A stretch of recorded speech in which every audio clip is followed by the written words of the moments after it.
Hi, hello, నమస్తే, welcome to ప్రణతి మనసు పలికే. ఎలా ఉన్నారు? బాగున్నారా? మనం ఎక్కడికైనా వెళ్ళినప్పుడు లేదా ఎవరైనా మన ఇంటికి వచ్చినప్పుడు ఎవరైనా ఎక్కడైనా ఎదురుపడినప్పుడు ముందుగా అడిగే మాట బాగున్నారా అని. బాగున్నాం అంటే తథాస్తు, బాగుండాలి అని నా మనసు ఎప్పుడూ కోరుకుంటుంది. అండ్ ఇంకోటి ఏంటంటే, నిన్నే కనిపించారు కదా ఇవాళ ఎందుకు అడగాలి అన్న ఆలోచనలో కూడా కొంతమంది ఉంటారు. అడిగితే ఏం పోతుంది, బాగున్నాం అని చెప్పినప్పుడు మనసుకు తృప్తిగా ఉంటుంది కదా ఆ మాట వింటే. అది చాలు అనిపిస్తుంది. అందరూ బాగుండాలని మనస్ఫూర్తిగా కోరుకుంటున్నాను. ఇక లాస్ట్ వీక్ పలికే బంగారంగా ఒక కథ చెప్పాను. వీలునామా ఆ పెద్ద ఆయన ఎవరి పేరు మీద రాస్తారు అని. దానికి పెద్దగా ఎక్కువ కమెంట్లు రాలే, బికాజ్ వీడియో కూడా రీచ్ అయింది అంతే అనుకోండి. పెద్దగా కమెంట్లు రాలేదంటే ఎంత రీచ్ అయిందో అంత వచ్చింది. అందుకే చెప్తూ ఉంటా, మంచి అనేది ఎప్పుడైనా చెప్పినప్పుడు నలుగురికి స్ప్రెడ్ చేయాలి అనుకుంటే ప్లీజ్ డూ షేర్ చేయండి, కమెంట్ పెట్టండి. అలా నలుగురికి చేరింది అనుకోండి, మంచి అనేది ఇంకో నలుగురికి పాస్ అవుతుంది అనేది నా ఉద్దేశం.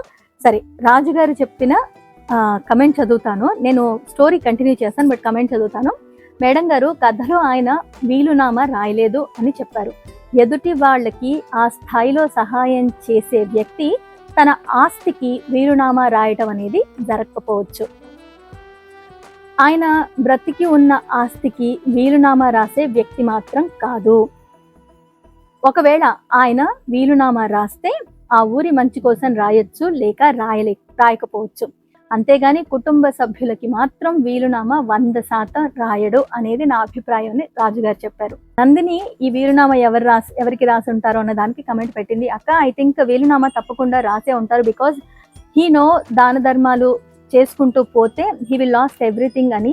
సో తనకున్న అసెట్స్ లో ఎవరికి అన్నట్టు ఎంత ఇవ్వాలో తనకి బాగా తెలిసి ఉంటుంది. This is my opinion and practically I don't want to be in his position అని చెప్పింది. లవ్ యూ అక్క అంది. Thank you so much Nandini. యాక్చువల్గా నేను చాలా అంటే ఇలాంటి మంచి మంచి కథలు చాలా రీచ్ అవుతే బాగుంటుంది అని అనిపిస్తూ ఉంటుంది. అన్ఫార్చునేట్లీ థంబ్నెయిల్స్ డిఫరెంట్గా పెట్టకపోతే, లేకపోతే కాంట్రవర్సీ కంటెంట్ చేయకపోతే, సరే అది పక్కన పెడదాం, మనకు అవన్నీ అనవసరం కదా. మనం మంచి మాట్లాడుకుందాం అనుకున్నాం, మంచిగా మాట్లాడతాం. మరి వీలునామా ఎవరి పేరు మీద రాశారో చెప్తాను.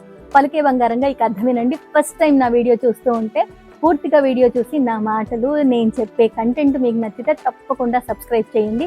లైక్, కమెంట్, షేర్ అస్సలు మర్చిపోదు. Please do share. అట్లీస్ట్ చూసేవాళ్ళు, నందిని, నా ఫాలోవర్స్ ఎవరున్నారో ప్లీజ్ మీ స్టేటస్లో ఈ కథల్ని మీరు ఖచ్చితంగా పోస్ట్ చేయొచ్చు, వాట్సాప్ గ్రూపుల్లో పంపించవచ్చు. డెఫినెట్గా మరో నలుగురికి చేరే అవకాశం ఉంది కదా. సో మీ వంతు ప్రయత్నం చేయండి, నాకు మంచి కంటెంట్ చేయడానికి సహకరించండి. ఇక ఆలస్యం చేయకుండా పార్ట్ 2 పలికే బంగారంలో వీలునామా కథకి వెళ్ళిపోదాం. నేను చెప్పినట్టుగా ఆయన దాన ధర్మాలు చేస్తారు, పిల్లల్ని బాగా చూసుకున్నారు, ప్రయోజకుల్ని చేశారు, అంతా అయింది. సో ఆయనకి ఇదంతా కల వచ్చిందనమాట. అంటే ఆయన చనిపోయిన తర్వాత అందరూ మాట్లాడుకునేది ఏంటి అనేది ఆయనకు కల వస్తుంది. తెల్లారి లేచేసరికి ఆయన ఒక్కసారి ఉలిక్కి పడతారు. ఓహో, నేను విల్లు రాయాలా, ఇలా జరుగుతుందా, రాయకపోతే ఇచ్చిన వాళ్ళేమో తిడుతున్నారు, చట్టడన్నం పెట్టిన వాళ్ళేమో దేవుడని పొగుడుతున్నారు, పిల్లలేమో తమ స్వార్థం కొద్దీ డబ్బు మీదే ఆశ పెట్టుకొని అమ్మ గురించి ఆలోచించకుండా ఎవరి దగ్గర పెట్టుకుంటే ఎవరికి ఎంత డబ్బు వస్తుందని ఆలోచిస్తున్నారు. ఇంత బాగా అనిపడుతున్నాయి కదా. నాకు ఈ వింటైమ్స్ చాలా ఇష్టం. ఇలా గాలి వచ్చినప్పుడు భలే మాట్లాడుతున్నట్టుగా అనిపిస్తాయి. అయితే ఆయన ఏం చేస్తారంటే, లేచిన తర్వాత చాలా ఆలోచిస్తారు, ఇలాంటి సిచ్యువేషన్ నిజంగా వస్తే ఎలా.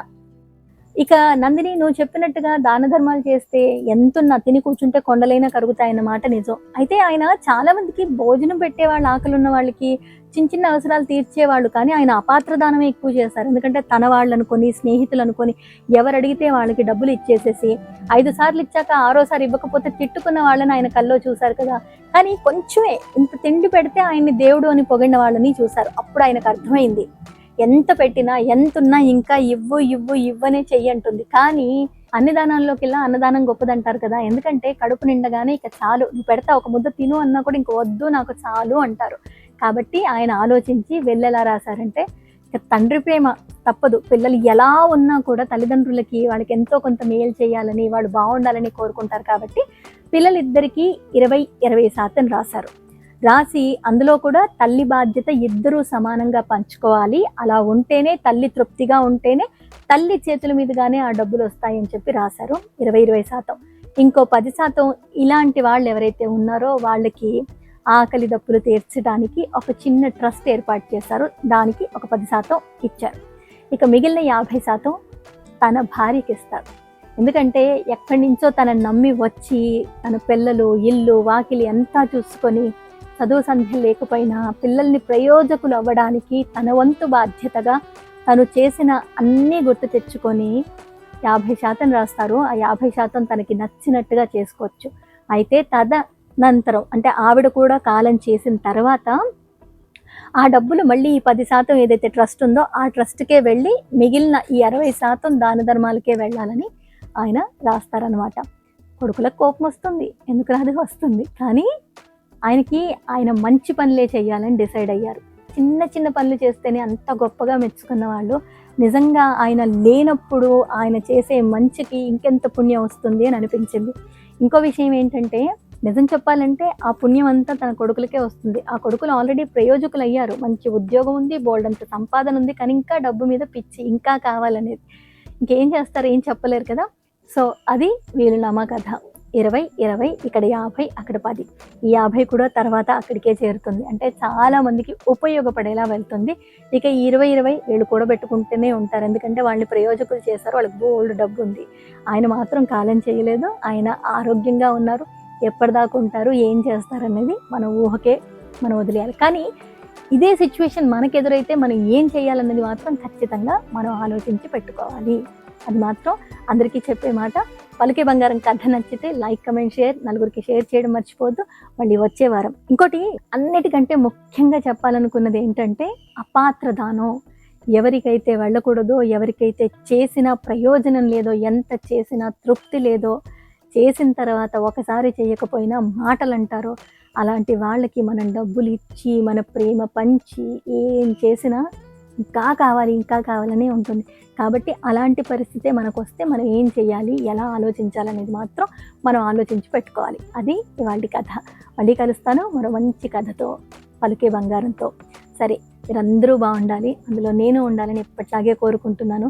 చిరునవ్వుల వరాన్ని ఎదుటి వాళ్ళకి కానుగ్గా ఇవ్వండి. తిరిగి రెట్టింపు వరం మీకు వస్తుంది. అంటే మీరు సంతోషంగా ఉండటానికి వాళ్ళు మీకు అంతకంటే ఎక్కువ ఇస్తారనడంలో అతిశయోక్తి లేదు, ఇంకో ఆలోచనే లేదు.